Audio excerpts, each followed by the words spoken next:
mag-submit ng kanilang gawain. Sana po tayo lahat maging katulad nila. Lahat ang chairman, mga membro, makiisa kayo sa inyong pamunuan para mailaad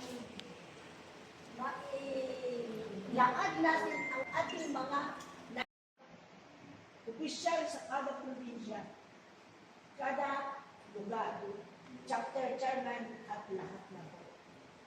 Ganun din po, nagkaroon kami ng disiplina. Nagkaroon kami ng pagkakaisa. Marami po kayo, natin po lahat sa ito sa inyo.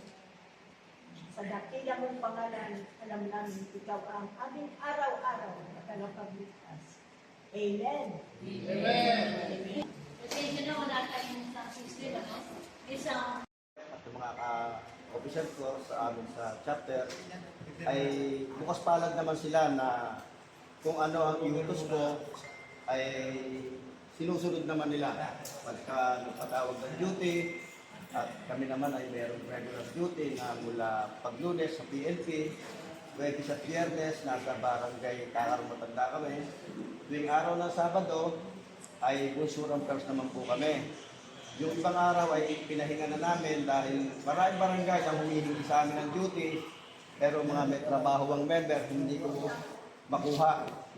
Dahil katulad namin isang araw, umattend kami ng meeting, dalawang kapitan yung nangihingi sa akin. Ang sabi ko ay paalam ko muna sa grupo.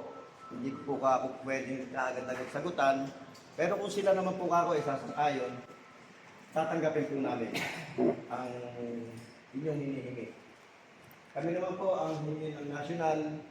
Ang nasay ay pag sinabing mag-submit ng report, ayon sa ating sekretary, siya pinagawa ng aming report, ay nagagawa naman yan ng maayos sa tulong ng Director Pats. Dahil siya ang isa sa gumagabay sa amin at nandyan din si Bro Morris, sila Papalay, ang aming mga gumagabay. Kung ano man yung hindi ko nakakaya, sa kanila ako nagtatanong sa mga grupo, sa mga officer. Sila din ang kinukuha ko ng katanungan, pati sa aking asawa. Humihingi din ako ng tanong sa kanila kung ano mang maganda kong gawin.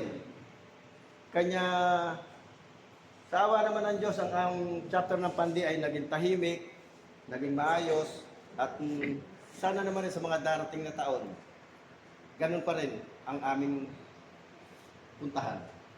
Yun lamang po.